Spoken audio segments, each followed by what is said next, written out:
Je vous emmène sur la terrasse de la maison où j'habite.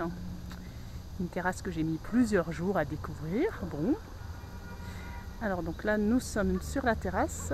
Ici en dessous nous sommes au-dessus de la carpinteria, autrement dit la menuiserie, qui doit appartenir à la sœur ou au mari de la sœur de Betty, Sulma. Ici en bas, tout en dessous, on devine la maison antique. Bon, je n'ai pas encore bien compris qui y habitait. Tout ce que je vous montre là, c'est en fait tout le quartier, si on peut dire, où habite la famille de Betty, que leurs parents avaient acheté quand ils sont arrivés du Campo. Donc en dessous, la maison antique, en gris en face, la maison de Sulma, la sœur aînée. Tout au fond, là-bas en orange, nous avons la maison de Palmira, donc la sœur qui est juste un petit peu plus jeune que Betty.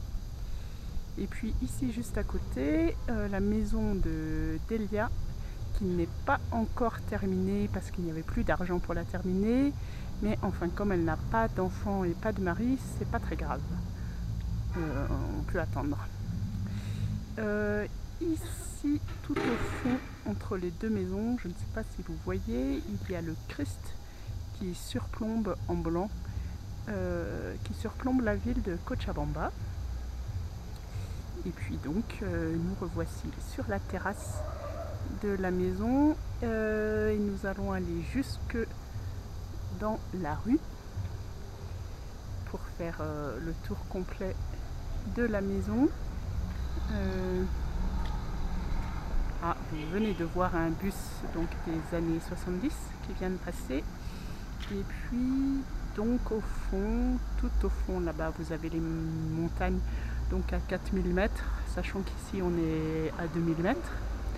En face, vous voyez une halle aussi. En fait, elle surplombe un terrain de basket. Et donc la rue, qui est relativement calme. Là, on est à l'heure du midi, plus ou moins. Et je termine le 360 degrés. Juste en dessous, vous avez la terrasse qui est devant la maison de... la chambre de Daniel et Betty, qui sont donc les propriétaires de la maison où je suis.